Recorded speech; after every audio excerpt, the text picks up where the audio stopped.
Hey everybody, Joel at Up North Aquatics, and thanks for stopping by. Wow, that's a messy tank down there, hey? Cool. Add that to the list of stuff to do down here today. Been a while since I've done a whole lot down here. Well, a few days anyway, I guess. But just figured I'd check in with you because I have got some questions about our kiddie pool here. And the answer to the questions, well, it was more a request, was for updates. And so far so good. I am having a hard time seeing any shrimplets in here, but as you can see, the red cherries in here are doing really well. So again, this is like a $9 kiddie pool. I don't know, maybe like 20 gallons or something like that. No filtration, black diamond sandblasting sand, some hornwort, some java moss, some Indian almond leaf because they'll eat it, and a regular LED house light bulb, 10 hours a day. And yeah, it's doing awesome. When I pulled these guys out of the tank they were in, they were under a lot of stress, and that can cause them to basically release their shrimplets if they're carrying any early, and basically kill them. They won't hold on to any of them. So it could be a month or so before we start seeing shrimplets in here. Even longer if for them to get to a visible size. They're like almost impossible to see when they're that small. But I did pull a bunch out of the tank they came out of before I put the black mollies in there. Right there, trio black mollies, which would definitely have eaten the shrimplets.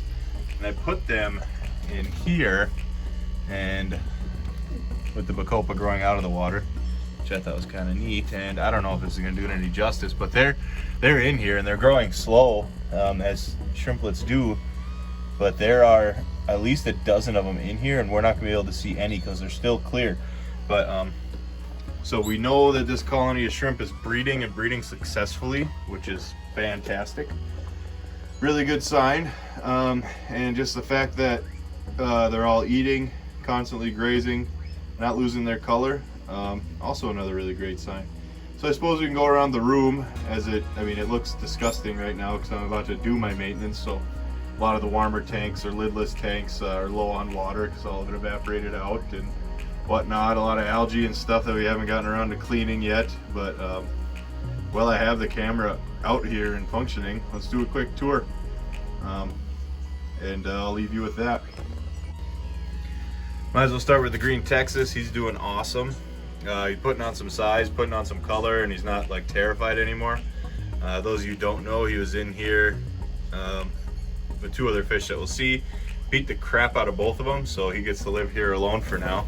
Maybe we'll do some larger tetras like silver dollars in here as well. I don't know, but I don't know, maybe. 75 gallon, got it for free. It leaked, resealed it, which is why I have the blue tape up there. That was my fill line at first, just to kind of see if we were losing water or not. We were, but as you can see, that water line, it's been like a week since I've done a water change. The water line is halfway up the tape still, which is where it was, so obviously not leaking, and we would see evidence of it on the wood. Moving on down, there's our shrimplets, our shrimp nursery, I call it. Our group of red endler, or red male, one red male endlers and two different females who are looking like they're holding eggs, but no fry yet. Not a super productive tank yet, but we'll give them time. I would love to work on just more pinks because I love the color pink in those fish. Our albino bristlenose growing up to breed. Still getting lots of eggs from the blue mystery snails, but not seeing any action hatching. There's some frozen brine shrimp slowly thawing out and falling to the bottom for everybody to grab. A lot of slow eaters in this tank. Here is the mixed endler tank, and probably half of these, like grown-up ones now that you can see, were born in here, so that's really cool. This tank is doing awesome. It's like a set it and forget it tank. A couple water changes here and there, and a lot of food, and some live plants. And yeah, every time you come down here, you can find a new fish and a new color. That's really sweet. Again, trio black mollies. Nothing happening yet. They're pretty small, but they do. Two of them do have the yellow in the tail, so maybe we can breed for that. Here's the blue shrimp that I am getting like zero anything out of. There's one There's a blue really down there, and there's a couple blue dreams. There's like 6 total. Yeah, 0 action out of these guys, and they came into the fish room the same time the cherries did. So that's a little disappointing, but I mean, that happens.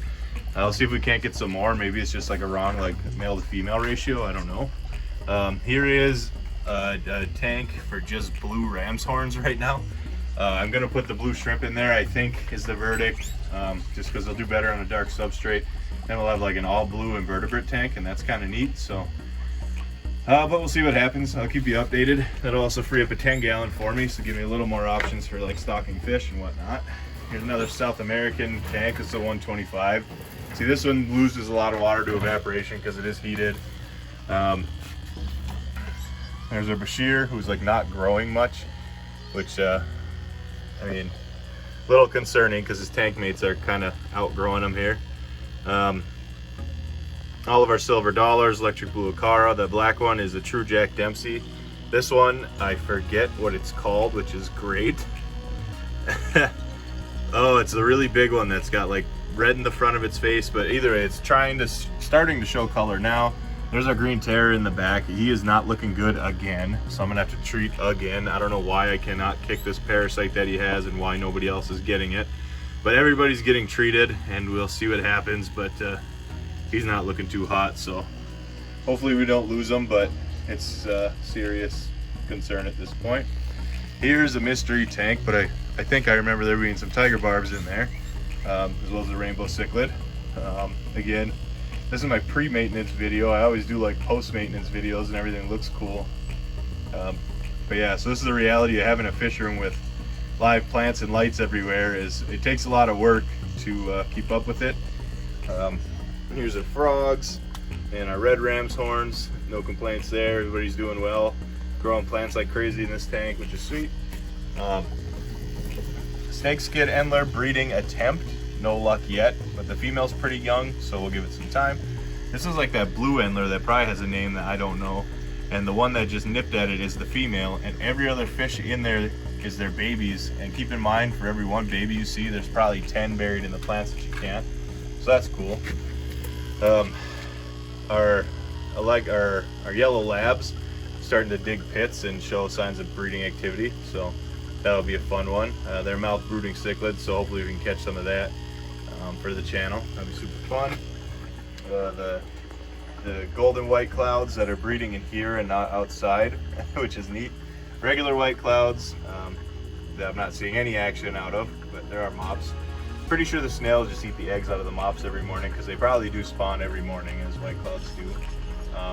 For whatever reason, the snails in here missed a couple eggs and they did grow up, which is neat. And then our pet fish, Venom, the electric blue Jack Dempsey, kind of squaring up with the camera right now. He's got a full belly. Oh, there he goes. Freaked him out a little bit, but he's fun. Kids named him. Sorority, beta sorority, nothing changed here. Still the female betas. Are they bloodfin tetras, x-ray tetras, and again those catfish, those Raphael cats that I can never get on video. Stumbling over kids' toys here. Here is hopefully a pair of gold rams. 2 of the 6 we found survived. Everything's been treated. 4 of them I lost. A lot of them got cloudy eyes, you know, fin rot, stuff like that. I tried. Finally got it to clear up, but by then only 2 of them were alive. To keep this tank at 82 degrees, and now I'm gonna grow them up. If they're a breeding pair, we'll breed them. If it's 2 males or 2 females, either we'll rehome them and try something else, or try to locate more. I don't think we'll have a hard time getting more. I think we'll have a hard time getting more at the price I got them at. There they are, eating some frozen shrimp off the ground. And our big South Americans, our giant puppy dogs, starting to show like a little bit of fin rot or something. So I wonder if they didn't nip each other. Really just this one, Mickey, the kids named him. You see his fins are a little chewed up on the edges there, so we'll see what we can do for him. Generally just like aquarium salt and some sort of antifungal, aka most like ick meds will be antifungal and anti-parasite in the water, and let it sit for a while, and that'll probably take care of it also. Yeah, there it is. Well guys, I figure I'd leave you with our two shrimp that are out grazing here. The rest of them are kind of hidden in these plants. The two shrimp that are out grazing on some fry food that I dumped in that is now finally sunk to the bottom. Since this is the main purpose of the video, and shout out to the subscriber who asked for the update. I appreciate you reaching out. Hopefully this is what you were looking for. If not, let me know. Or let me know what you think about anything in the fish room, or anything you do differently, whatever it may be. But yeah, super quick update just in the fish room today. We'll take the time to go through the rest of the house, probably in the next one, and get an update on some of our cooler fish up there, like the pea puffers, another filterless shrimp tank, and maybe our outdoor tubs, which are so green I don't know how they're doing. So maybe we'll investigate that on a video and just see if anything's even happening, or if everything's dead, or what the heck happened out there. So for now, thank you all for stopping by, and I will see you soon.